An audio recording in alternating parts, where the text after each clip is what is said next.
077 354 354. Simple conversation live avec des femmes attachantes. N'attendez pas. Chaque semaine, gagne avec Mars un ordinateur, des chatpacks, des Walkman Internet, des webcams, des jeux et des tickets. Prends ton Mars et appelle.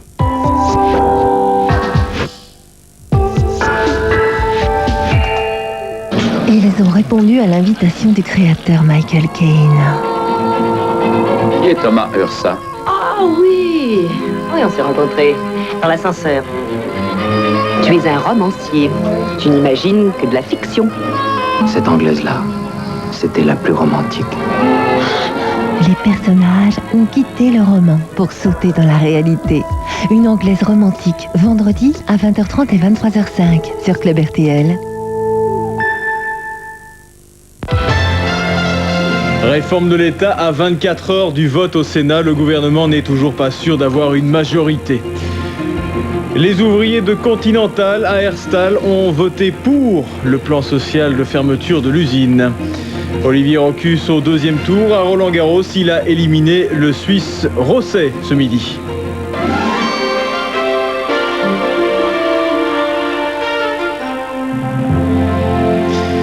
Bonsoir, et avant de développer ces titres, les images d'un terrible accident d'hélicoptère qui s'est produit aujourd'hui à Séoul, en Corée du Sud. C'est un appareil militaire qui s'est écrasé lors d'une délicate manœuvre. Philippe Castel. C'est un hélicoptère qui était chargé de déposer une superstructure métallique pour commémorer les Jeux Olympiques de 1988 sur un pont de Séoul. La circulation par précaution avait été arrêtée. La manœuvre est délicate, l'hélicoptère s'approche, mais trop rapidement sans doute. Il dépose la structure sur la plateforme prévue à cet effet, mais poursuit étrangement sa descente. Les pales vont alors heurter la sculpture représentant la flamme olympique. C'est le crash. L'appareil s'est écrasé sur le tablier du pont avant qu'une partie de l'hélicoptère ne tombe dans le fleuve. Les 3 membres de l'équipage ont été tués sur le coup. C'est le rotor avant qui assure l'équilibre de l'appareil qui est venu heurter la structure. L'hélicoptère déséquilibré ne pouvait plus voler. Il a touché les piliers du pont avant de s'écraser et d'exploser. Les corps de 2 des 3 pilotes ont immédiatement été retrouvés, tandis que l'on a dû faire appel à des plongeurs pour récupérer le commandant de bord, resté bloqué dans son cockpit. Chez nous, la première partie des accords de réforme de l'État doit être votée demain au Sénat. L'examen des textes a débuté aujourd'hui, mais je vous le disais dans les titres, à 24 heures du vote, la majorité des 2/3 n'est toujours pas assurée. Fabrice Grosfilet avec Catherine Brahi et Recep Ametaj. Vous êtes un vrai pisse! Non, j'assume que vous êtes un vrai pisse! J'assume la responsabilité. Il y a de l'animation cet après-midi au Sénat et pour cause, les sénateurs sont à une longueur seulement d'un vote crucial. Demain, ils se prononcent sur le premier volet de la réforme de l'État, la loi spéciale, au terme de laquelle les compétences sur l'agriculture, le commerce extérieur, la coopération au développement ou encore l'organisation des provinces et des communes sera transférée de l'État vers les régions. Le président fait ses comptes, il faudrait une majorité des 2/3, ce sera juste. La majorité est très étroite, elle est maximum d'une voix de majorité. Donc il faudra que tout le monde soit là et que les votes se réalisent comme annoncé par les uns et les autres. Parmi les inconnus du problème à résoudre, les 3 sénateurs de la Volksuni. 2 d'entre eux voteront oui. Pour le 3e, on ne sait pas. En ce qui concerne le représentant du FDF, la décision devrait être prise ce soir. Enfin, pour le PSC, en l'état actuel des débats, c'est toujours non. S'il y a une véritable ouverture, nous examinerons les possibilités. Si maintenant les choses restent en l'état, c'est tout à fait clair, c'est non. Et quand il y a de l'incertitude, il y a de la tension. Au sein même de la majorité, on s'échange des mots doux. Entre s'amuser à faire le pitbull francophone qui veut le beurre et l'argent du beurre comme M. Minguin, ou se positionner pour toujours essayer que ceux que vous représentez soient dignement défendus dans cet État fédéral, je pense que l'honneur n'appartient peut-être pas à celui qui crie le plus fort, madame. Bref, ce sera juste au Sénat demain et ce sera encore plus juste à la Chambre après-demain quand les députés se prononceront sur le second versant de la réforme, celui qui concerne le refinancement de la communauté française. Ensuite, on échangera les projets, vote croisé, mais à 24 heures du premier tour, tout est possible, rien ne va plus, faites vos jeux. Et en attendant, donc, les pourparlers se poursuivent entre les partis francophones de la majorité et l'opposition sociale chrétienne. Pour convaincre le PSC de ne pas faire échouer la réforme de l'État, la majorité propose notamment de rééchelonner les emprunts contractés par les écoles pour des travaux.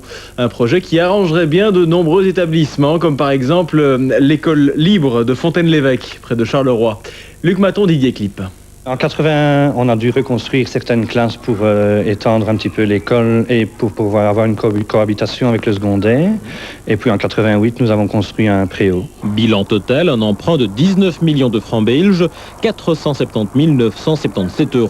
Mais la direction compte chaque centime pour nouer les deux bouts, car les subventions reçues sont cette année de 2 300 000 francs belges et 900 000 francs sont destinés au remboursement. Notre budget nous impose un remboursement en construction jusqu'à 25%. Or, actuellement, nous sommes déjà à 31%, même 35% selon les années. Et ce, sachant que chaque tranche de remboursement ira désormais en augmentant. Par contre, si, comme le proposent les partis francophones de la majorité, on allonge de 10 ans la durée initiale du prêt, les remboursements seront mieux supportés par les établissements. Toutes les écoles qui ont construit à peu près en même temps que nous, en 81, c'était un prêt consenti pour 30 ans. Nous sommes à la 20e année maintenant, donc nous arrivons dans la dernière décennie. Et si la dette n'est pas réévaluée, nous ne saurons pas survivre parce que les annuités annuelles sont vraiment trop importantes. Selon une estimation du secrétariat général de l'enseignement catholique en communauté française, sur base de critères objectifs, le rééchelonnement de l'emprunt ne coûterait à l'État que 10 à 15 millions de francs belges par an. Les travailleurs de Continental Herstal se sont prononcés aujourd'hui au sujet du plan social qui accompagne la fermeture de l'usine. Et on vient de l'apprendre, ils ont dit oui à ce plan, un oui à une large majorité. Plus de 82% des 528 votants ont approuvé ce plan social. C'est donc après-demain que le fabricant de pneus va fermer définitivement ses portes à Herstal. Sur place, ambiance morose, on s'en doute, avec des ouvriers qui quittent les lieux, la mort dans l'âme. Vincent Jamoul, Marc Évrard. Depuis une semaine, les ouvriers sont autorisés à rester chez eux. Dans l'usine vide, le silence est lourd. Certains reprennent déjà leurs affaires. Ça fait mal. Franchement, il y a comme 16 ans que je suis ici. Et c'est... Je vous dis, ça fait mal, quoi. On a quand même des habitudes avec beaucoup de copains et tout ça, qu'on ne sait pas se revoir. Ben, même si on n'a rien à faire, c'est difficile à ne pas venir. Ça me fait mal au cœur de passer devant et de ne pas s'arrêter. Après des mois de conflit, la direction a enfin laissé les caméras entrer dans l'usine. Objectif, montrer les dégâts occasionnés par certains travailleurs. Des dégâts évalués à 30 millions de francs, près de 750 000 €. Une plainte contre X a été déposée. Nous avons, au départ de l'annonce de l'intention, essayé de faire les choses, si vous voulez, différemment, de manière, je crois, plus responsable, d'éviter la lutte ouvrière, entre guillemets, telle qu'elle se passe traditionnellement dans le bassin liégeois. Nous avons lamentablement échoué et c'est ce que vous avez pu constater ce matin. Cet après-midi, les ouvriers sont nombreux à se prononcer pour ou contre le plan d'accompagnement social. Il y a dans l'air une certaine résignation. J'ai voté oui parce que bon, j'ai l'avenir de mon enfant assuré, j'ai d'autres choses. Et voilà. C'est l'argent maintenant. Les gens, ils ont peur de se retrouver et que ça traîne trop. Et vous pensez que le oui va passer aujourd'hui? Le oui passera aujourd'hui, je le pense. Plus de 130 ouvriers représentés par un avocat ont introduit une action en référé. Ils ont obtenu l'accès aux procès-verbaux des conseils d'entreprise et d'administration. La décision de fermer l'usine date-t-elle de plusieurs années? Comment a-t-elle été prise? La réponse à ces questions pourrait contraindre le groupe Continental à étendre les indemnisations versées aux travailleurs. Du côté de la Sabena, nouveau chiffre inquiétant, la compagnie aérienne aurait besoin de 16 milliards de francs pour survivre au lieu des 10 milliards accordés en février dernier par l'État et par Swissair. En bref, je vous signale également que le Parlement wallon a adopté les 3 projets de décret sur les aéroports régionaux. Un fameux changement dans nos habitudes. Demain, l'enseigne Carrefour aura remplacé le logo GB dans 17 grands magasins du pays. Carrefour, c'est le nom du groupe français qui a repris GB. Et qui dit changement de nom, dit aussi importante transformation. Olivier Pierre, Dominique Chocard. Cette fois, c'est fait. La boule rouge n'est plus. Et ce n'est pas qu'une image,